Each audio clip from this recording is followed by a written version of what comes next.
त्याप्रमाणे आदरणीय अर्थमंत्री निर्मला सीतारामन मॅडम यांनी आज देशाचा 9वा अर्थसंकल्प त्यांचा स्वतःचा वैयक्तिक संपूर्ण अर्थसंकल्प मांडला। जुलैमध्ये अंतरिम अर्थसंकल्प त्यांनी मांडला होता। इलेक्शन असल्यामुळे त्यांना ते अंतरिम अर्थसंकल्प घेण्यात आला। मोदी 3.0 नरेंद्र मोदी साहेबांच्या अध्यक्षतेखाली नवीन सरकार आला आणि 3.0 अर्थसंकल्प आला आणि अनेक लोकांना अपेक्षा होत्या त्याप्रमाणे इन्कम टॅक्समध्ये जो स्लॅब आहे तो बदल करावा असा अपेक्षा होता आणि सगळ्याला धक्कादायक असा निर्णय त्यांनी जाहीर केला की 7 लाखाचं एक्झम्पशन आज 12 लाखापर्यंत त्यांनी दिलं। 12 लाखापर्यंत कुठल्याही लोकांना त्याचं टॅक्स लागणार नाही, नील रिटर्न भरले जातील आणि 12 लाखाच्या पुढे टॅक्स लागेल आणि नोकरदाराला स्टँडर्ड डिडक्शन जे 50,000 होतं ते 75,000पर्यंत करण्यात आलं। एक चांगला निर्णय हा झाला। याच्यामध्ये UPA सरकार 2005 पासून आत्तापर्यंत मोठा एक्झम्पशन दिला म्हणून याचं नोंद आपल्या इन्कम टॅक्समध्ये घेतलं जाईल हे बाबत झालं। दुसरी गोष्ट की पायाभूत सुविधाबाबत हे सरकार कायमच अग्रेसिव्ह असतं आहे, कारण आज कॅपिटल इन्व्हेस्टमेंट केला आणि खर्च त्याचा वाढवला तर आपल्या GDP वाढते। GDP नुसतं एखादा उद्योग येऊन किंवा हे येऊन नाही तर सरकारची गुंतवणूक भांडवली गुंतवणूक किती असते त्याच्यावर हे सर्व काही अवलंबून असते।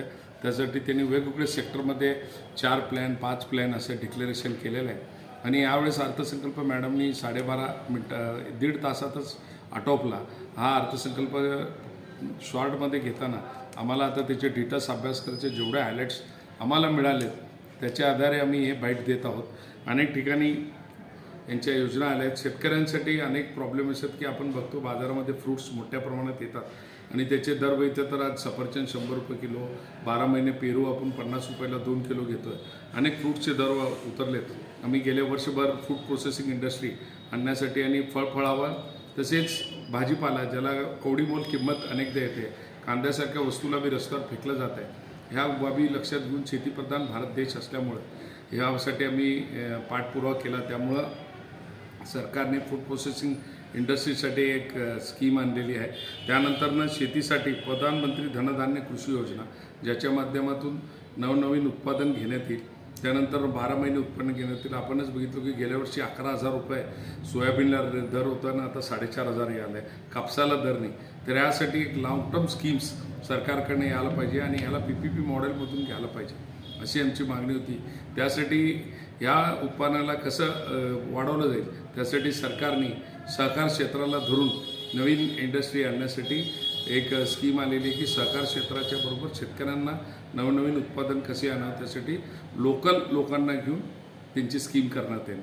दुसरी गोष्ट की जे MSME आहेत, जे छोटे उद्योजक आहेत ज्यांच्यातून 46%च्या वर एक्सपोर्ट केला जातो, पण आज देशभरात युद्ध परिस्थिती आहे। अनेक देशामध्ये युद्ध चालू आहे, 56 देशात आज युद्ध चालू आहे। त्यामुळे एक्सपोर्ट कमी झालेलं आहे आणि एक्सपोर्ट कमी झाल्यामुळं आपलं GDP सुद्धा उतरलं आहे आणि या सरकारने जाणलं, त्यांच्या बी सर्वे झाले, अनेक ठिकाणी ते लोक निघून गेले।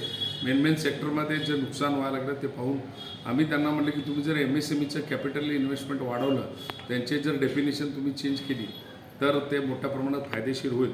त्याप्रमाणे त्याचा निर्णय आज अर्थमंत्र्यांनी दिला, त्याचा आम्ही मनपूर्वक स्वागत करतो। पहिला 1 करोड रुपयाचं जे टर्नओव्हर होतं त्याला 2.5 करोड रुपये केले व त्याची उलाढाल 5 करोडपर्यंत त्यांनी निर्णय घेतला। दुसरा स्मॉल स्केल इंडस्ट्रीला 10 करोड होतं, त्याचं टर्नओव्हर होतं 25 करोड केले आणि त्याच्या जे उलाढाल आहे मोठ्या प्रमाणात करायचं असेल तर 50 कोटपर्यंत आणि 50 कोटवरनं 100 कोटपर्यंत घेतले। त्यानंतरनं जे मिडियम्स इंडस्ट्री आहे ज्याला मोठ्या प्रमाणात प्रोडक्शन करायचं असतं आहे, एक्सपोर्ट करायचं असतं आहे, त्यांना जर कॅपिटल इन्व्हेस्टमेंट वाढवायचं असेल आणि ते लोक आज ओपनली आपले IPO खोलत आहेत, त्यांच्या करंटची जी इन्व्हेस्टमेंट होती ती 50 कोटी होती, त्याला 125 कोटी केली आणि त्यांचा जो टर्नओव्हर होता तो 250 कोटीवरनं 500 कोटी आला। म्हणजे छोट्या छोट्या कंपनीज नितीन गडकरी साहेबाच्या उद्देशाप्रमाणे स्वतःच्या IPO खोलू शकते। ह्या बाबी असं बघायला गेलं तर MSMEच्या लोकांना मोठ्या प्रमाणात बँक गॅरंटी मिळेल, ह्याच्यातून लोन मिळेल आणि एक टर्म लोन प्लस खेळतं भांडवल, जे खेळतं भांडवल बँका आम्हाला देत नाही, ह्या डेफिनेशनमुळे आम्हाला मिळेल, आमचं रेटिंग वाढेल। त्यानंतर अजून एक आनंदाची बाब आहे की अनेक 2, 4, 5 वर्षापासून कोरोनापासून ज्या पर्यटन क्षेत्रामधील हॉटेल इंडस्ट्रीज आहेत, रेस्टॉरंट आहे, लॉज आहे, यांना ह्याच्यात डेफिनेशनमध्ये नव्हते सर्व्हिस सेक्टरमध्ये, त्या डेफिनेशनमध्ये MSMEमध्ये घ्यावं अशी आमची मागणी होती। कारण त्या सर्व्हिस बिझनेसमध्ये जर घेतलं तर त्यांचे जे कॅपिटल इन्व्हेस्टमेंट असते, त्यांचं बांधकाम असेल, त्यांना जे रॉ मटेरियल घेतले जात आहे, स्टील आहे, सिमेंट आहे, त्यांना एक्झम्पशन मिळत नव्हतं. ते आता येणाऱ्या काळामध्ये ITC त्यांना मिळेल. त्याच्यातून अनेक वर्षाची मागणी हॉटेल इंडस्ट्री होईल आणि अनेक मोठ्या प्रमाणात गुंतवणूक आपल्या देशामध्ये पर्यटन क्षेत्राच्या बाबतीत होईल.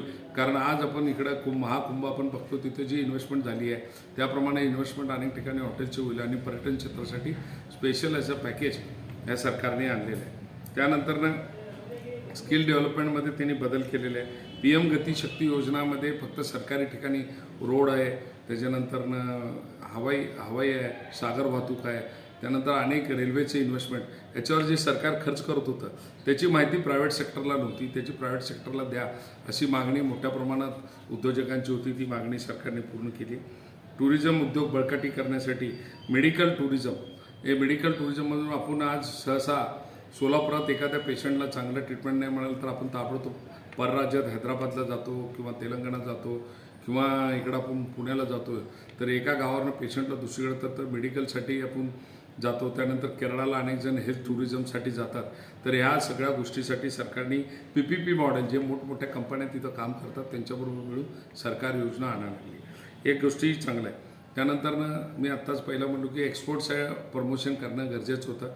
तर एक्सपोर्ट प्रमोशनसाठी वेगवेगळ्या मिनिस्ट्री होत्या. एक MSME मिनिस्ट्रीकडे जावं लागत होतं, कॉमर्स मिनिस्ट्रीकडे जावं लागत होतं आणि फायनान्स मिनिस्ट्रीकडे जावं लागत होतं. आम्ही निदर्शनास आणून जर तिन्ही मिनिस्ट्री एक सोबत निर्णय घेतला तर आम्हाला इकडं तिकडं फिरावं लागणार नाही. कॉमर्स मिनिस्ट्रीवाला निर्णय घेतला तर तो MSMEवाला परवानगी देत नव्हता आणि फायनान्सवाला आमच्याकडं फायनान्स आता नाही म्हणून त्याचं रिझल्ट येत होत नव्हतं. आता तिन्ही मिनिस्ट्रीचं एक मिळून एक मॉडेल तयार केलं जाईल आणि तो निर्णय सामायिक निर्णय होईल. याच्यातून एक्सपोर्टच्या ज्या परवानग्या आहेत ते ताबडतोब आपल्याला मिळेल आणि एक मोठ्या प्रमाणाचा निर्णय होईल. KYCच्या अनेक अडचणी आपल्याकडे येतात. KYCचे डुप्लिकेट फोन यायला लागलेत. आपण रिंगटोनसुद्धा सध्या वाचतो आहे आणि KYCमध्ये अनेक बदल करण्याचा निर्णय शासनाने घेतला आहे.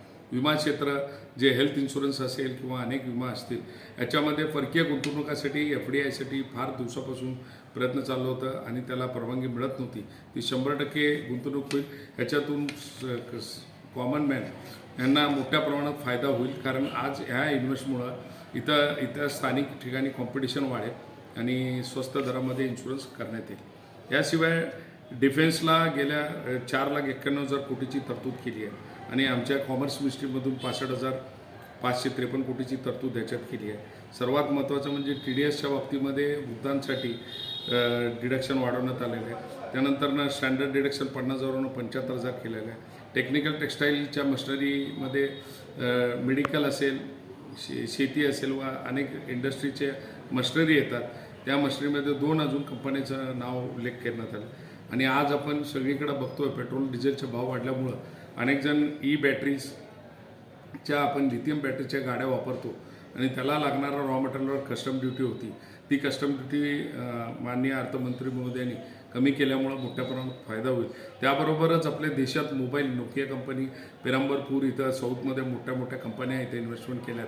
पण त्याला लागणारा लिथियमचा जो रॉ मटेरियल आहे तो त्याला ड्युटी होती. त्या बॅटरीचे मोबाईल स्वस्त मिळावं म्हणून मोबाईलला वापरणाऱ्या आणि बाईक्सला वापरणाऱ्या लिथियम बॅटरीच्या ज्या रॉ मटेरियल्स आहे त्याची कस्टम ड्युटी नील करण्यात आली.